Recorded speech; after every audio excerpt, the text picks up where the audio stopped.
Today I'm working on sanding. You can see that there's different layers here. Well, I've got to scuff up the surface on that wallpaper underneath. I'm not pulling all the different layers off, but I'm going to do what other people have done and do a skim coat. But I pulled off all the loose stuff, and I want to make sure that when I come to plaster, I've got a good retention on there. You can see I'm sanding skim coat on from previous attempts of doing this stuff. So, yeah, and today is sanding. Having pulled off the surfaces.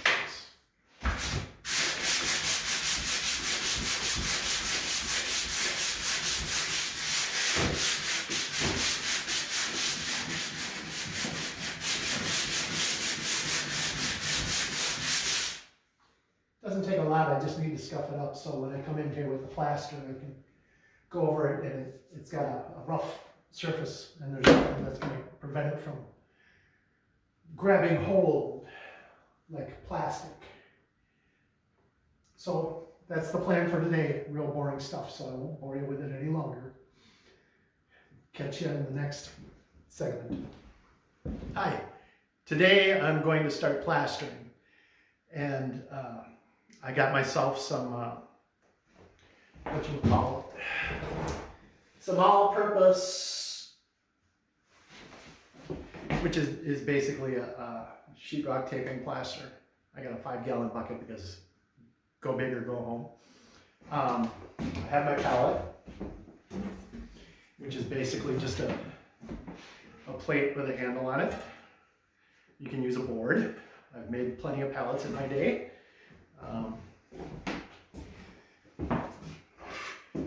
Some of the tools. I've got my knife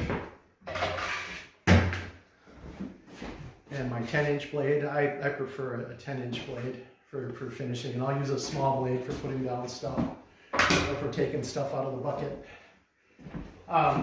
So I'm going to work on this, and I'm going to show you how to layer it in. I'm not going to show you everything I'm doing today because, frankly, that would be boring.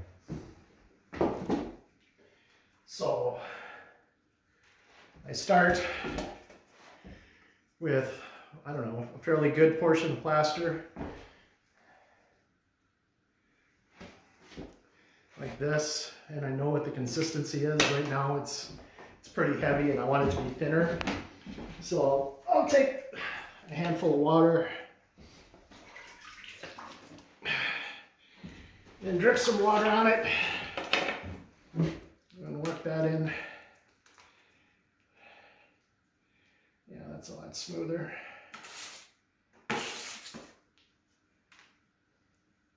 And I can continue to add water as it stiffens up.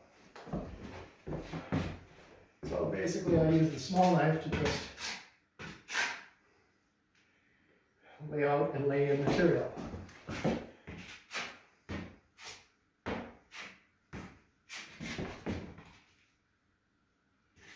don't want that on there.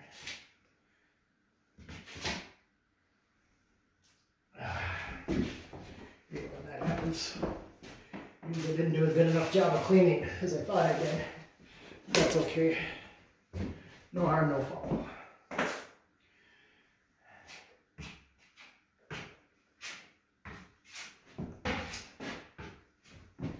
And you can see some of this is flying fast and loose.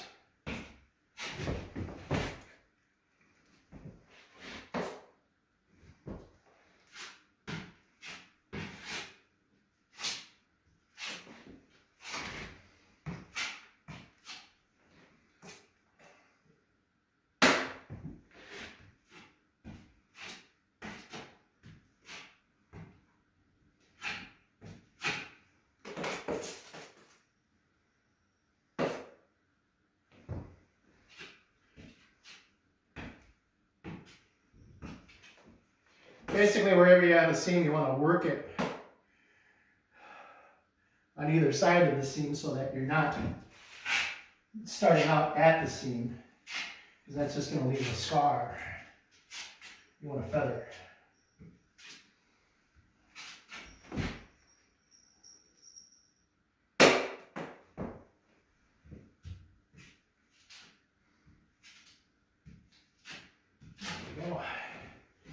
Now that I have it on there, and I didn't worry too much about smoothness, I can come back with my broad knife here.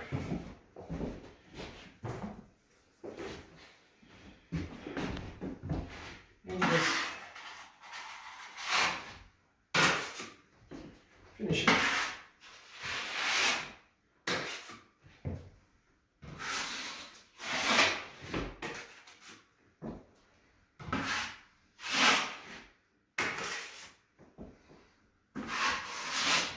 And there you have it.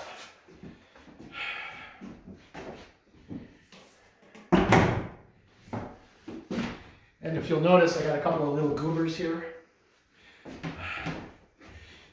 If they're big goobers, I can pick them up with a knife and throw them back on the pallet.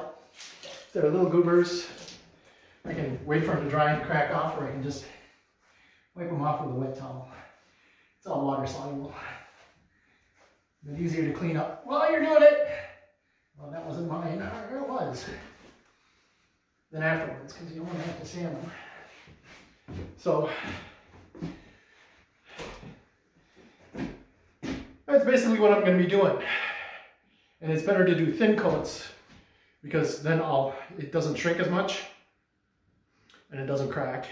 So I'm going to do like 3 coats over all the wall in all the spots that need it, or maybe 2, but it depends. But the first coat I'm not worried about.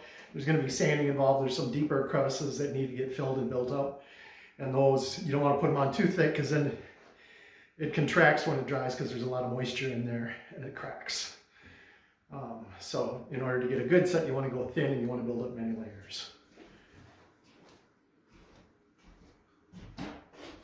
I've completed the first coat of what we call mud, which is plaster, covering all the dings and whatnots, and ripped out plaster holes in this room. So let me do a panoramic and show you what that looks like.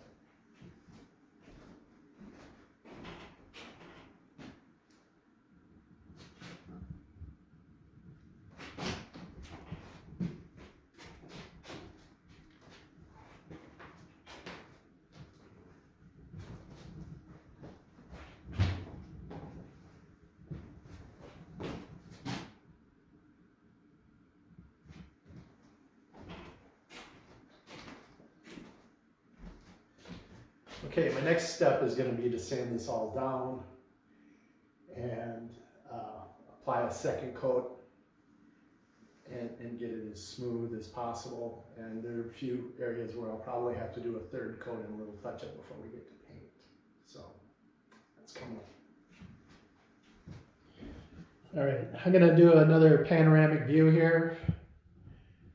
So all of the plaster work is done, and it's time to get onto the painting.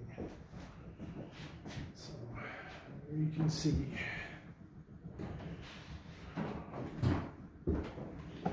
all the walls, such as it were. All right, I'm going to try another panoramic sweep. Here we are after the first coat of primer, and you'll see some white spots on the wall. I went and did some touch-ups with the plastering there, so yeah, that's the first coat of primer.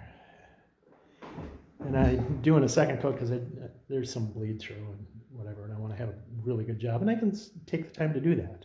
So, all right, and it's time for another panoramic. I've completed the prime coat, and as you can see, it's a gray primer because I'm painting a dark color, so this will help. And the reason I primed all the walls was I had so much plaster work, it just made sense to do it to even it out. So there. So it basically took 2 coats to do that. And for the finishing coat, color coat that I'm doing now, I'm going to do something different. I'm going to use a paintbrush rather than a roller. I feel that I get better coverage and I get a lot more paint on the wall rather than on the roller and in the tray and on the floor and everything else. And it's just a lot smoother. You don't have that eggshell finish. So yeah, I'm going to show you how to do that soon. All right, so I'm almost ready to start painting. I've got my paint stirred. I've got a bucket to paint from, and I'm going to pour off about 1 inch into the bucket right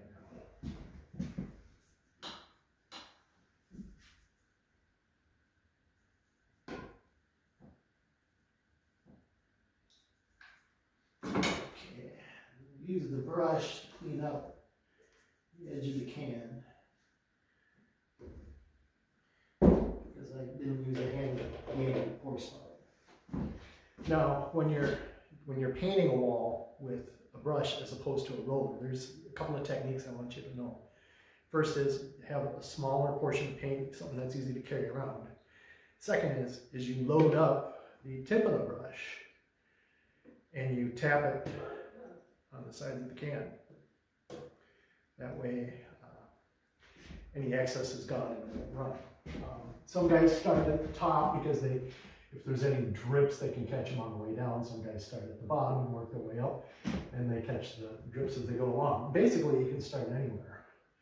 And I've got a hard edge to get into here, so that's where I'm starting. And I know I'll have some brush streaks showing on the first coat, which is fine. But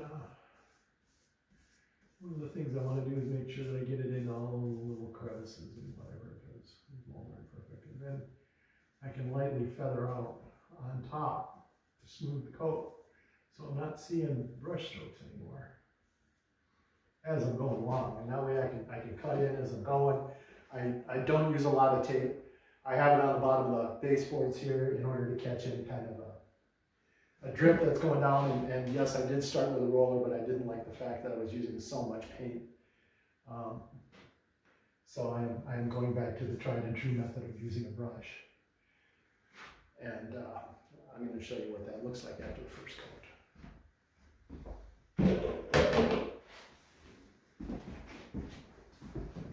Okay, panorama time again. Got that first coat on. And you can see there's some streaks in there, but I expected that. So I'll be doing the second coat today with the brush. And I think I have just barely enough to do everything. So that's the goal for today. Do everything.